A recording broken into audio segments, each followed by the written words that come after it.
कनपुरिया 90.4 सुनो कान लगा के।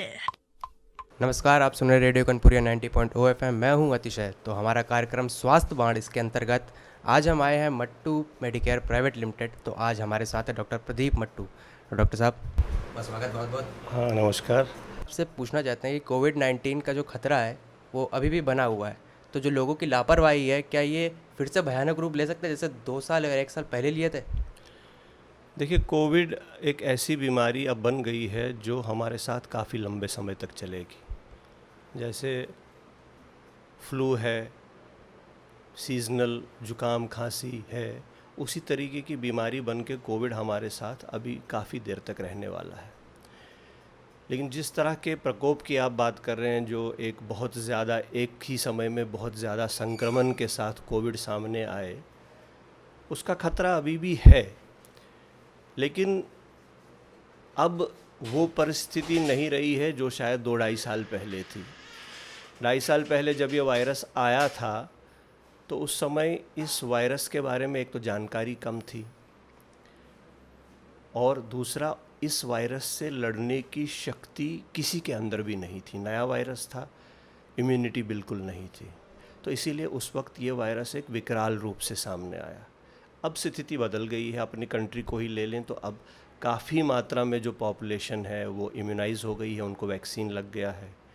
जिन जिन लोगों को कोविड का संक्रमण 1 बार हुआ है या 2 बार हुआ है, उनमें कोविड से लड़ने की शक्ति, थोड़ी बहुत इम्यूनिटी उससे भी आई है। और लोगों के अंदर एक जनरल कोविड से बचने के लिए और या कोविड से लड़ने के लिए एक जानकारी है अब के समय में, और जटिलताओं से लड़ने की क्षमता भी अब है। तो अब बहुत कम संभावना है कि वैसी विकराल स्थिति फिर से उभर के आएगी। लेकिन फिर भी हमको जो कोविड अप्रोप्रिएट बिहेवियर है वो छोड़ना नहीं चाहिए। अभी भी कोविड है हमारे बीच में। लगभग 1.5 लाख एक्टिव केसेस अभी भी भारत में हैं। हर दिन लगभग 20,000 के करीब केसेस नए निकल रहे हैं। अभी भी 100 के अंदर अंदर मोर्टेलिटी, मौतें हो रही हैं कोविड की वजह से या कोविड के कॉम्प्लिकेशंस की वजह से। तो इसलिए अभी भी हमको झंडा उठा के चलना है। हमको कोविड अप्रोप्रिएट बिहेवियर रखना है, भीड़ भाड़ वाली जगहों से बचना है, मास्क का जहाँ तक हो सके प्रयोग करना है, और जो हाथों की सफाई और बाकी सब चीज़ें हैं वो ज़रूरी हैं।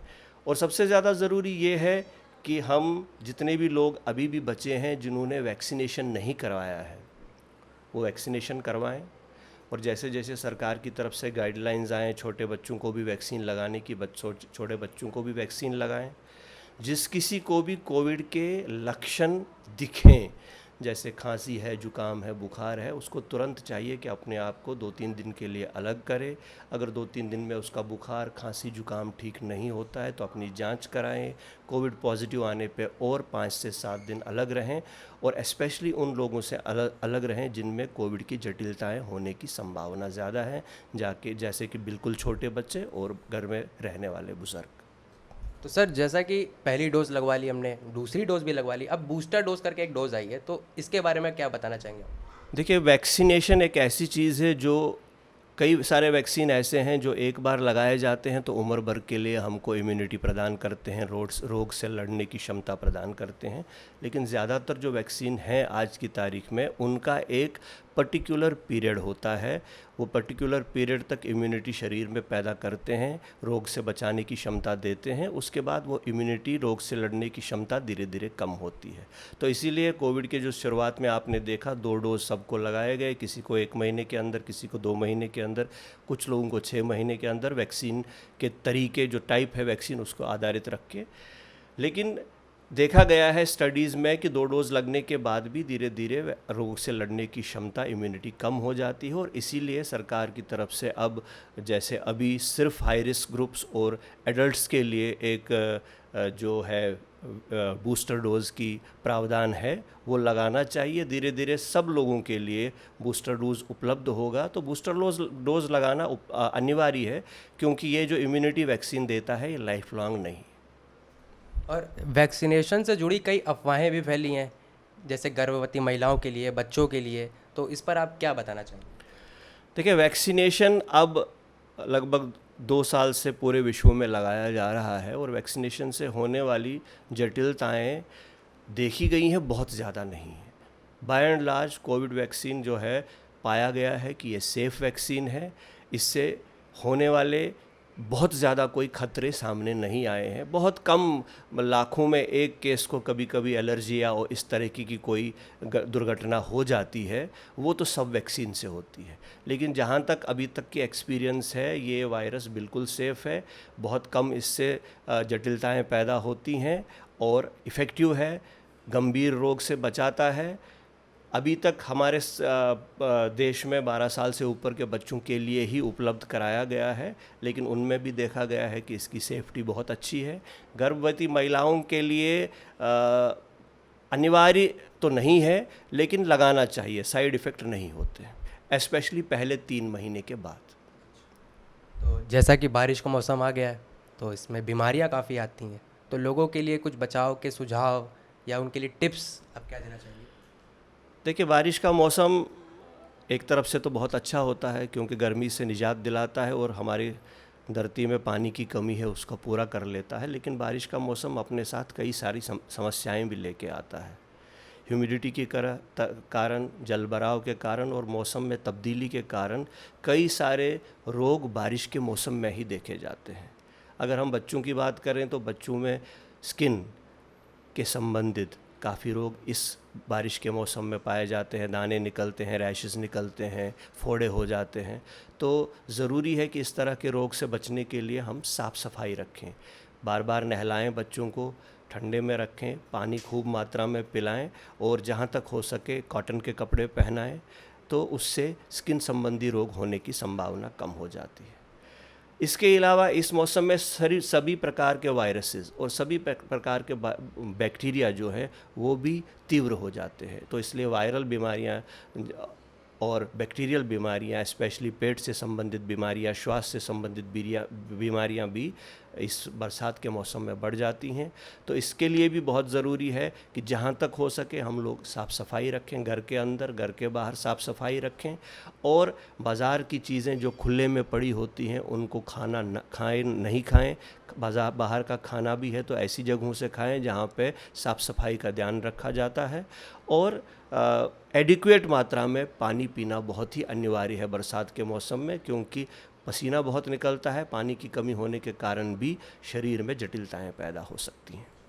तो मट्टू मेडिकेयर प्राइवेट लिमिटेड में कई ऐसी सुविधाएं हैं, तो उनके बारे में ज़रा हमें कुछ प्रकाश डालें ताकि हम अपने श्रोताओं को उसके बारे में बता सकें। बिल्कुल, हमारा जो Mattu Medicare private limited hospital है, ये एक मल्टी स्पेशलिटी हॉस्पिटल है। इसमें हम लोग स्त्री और प्रसूति रोग के संबंधित मरीज़ों का इलाज करते हैं, नवजात शिशु और बाल्य रोग के संबंधित मरीज़ों का इलाज करते हैं। हमारे पास नियोनेटल इंटेंसिव केयर यूनिट है। हमारे पास सर्जरी जनरल, नवजात शिशु से लेके एडल्ट्स तक सब प्रकार की सर्जरी उपलब्ध है। हमारे पास लेप्रोस्कोपिक सर्जरी भी उपलब्ध है। हड्डी रोग विशेषज्ञ भी हमारे लिए हैं और हड्डी रोग संबंधित कोई भी प्रॉब्लम हो वो भी हमारे पास उपलब्ध है। और जनरल मेडिसिन, हर प्रकार के जो रोग होते हैं एडल्ट्स में, बच्चों को छोड़ के, उनसे संबंधित भी सारी सुविधाएं हमारे पास उपलब्ध हैं। तो सर, रेडियो कनपुरिया के श्रोताओं को आप क्या संदेश देना चाहेंगे? रेडियो कनपुरिया के श्रोताओं को मैं यही संदेश देना चाहता हूं कि अपने स्वास्थ्य का खूब ध्यान रखें, खाएं पिएं, साफ़ सफाई से खाएं पिएं और बीमारियों से लड़ने की क्षमता प्राप्त करें। और जब समय समय पर सरकार की तरफ से गाइडलाइंस आपको दी जाती हैं, चाहे वो बीमारियों से लड़ने के लिए, चाहे वो वैक्सीनेशन के लिए, चाहे और किसी चीज़ के लिए, उनका भरपूर पालन करें। क्योंकि जो भी हमारे पास गाइडलाइंस आती हैं वो हमारे सब के लिए अच्छे के लिए होती हैं। और ज़्यादातर जो अफवाहें मार्केट में उड़ाई जाती हैं उनको नज़रअंदाज करें, क्योंकि वो शरारती लोगों के दिमाग की एक शरारती उपज होती है। जब तक किसी भी अफवाह का आपके पास साइंटिफिक प्रूफ उपलब्ध न हो, उन लोगों से जो साइंटिफिकली कमेंट करने के काबिल हों, जनरल व्हाट्सएप से, मैसेज से, एसएमएस से जो आपके पास आता है उसको बिल्कुल सीरियसली ना लें। ज़्यादातर 99% वो पोस्ट्स जो होते हैं झूठे होते हैं और भ्रम फैलाने वाले होते हैं और आपको ही नुकसान पहुंचाने वाले होते हैं। तो खुश रहिए, स्वस्थ रहिए, हमारी प्रभु से यही कामना है आप सबके लिए। धन्यवाद डॉक्टर साहब, इतना अमूल्य समय हमें देने के लिए। Thank you. तो आप हमारे पास आए, हम भी आपका बहुत बहुत धन्यवाद देना चाहते हैं और कोशिश करेंगे कि आगे भी आपके साथ मिल के प्रदेश के लिए जो भी हम अच्छा कर सकें करना चाहेंगे। बिल्कुल। तो ये थी हमारी मुलाकात डॉक्टर प्रदीप मट्टू के साथ, और सुनते रहिए रेडियो कनपुरिया 90.0 FM। मिलते हैं आपसे अगले एपिसोड।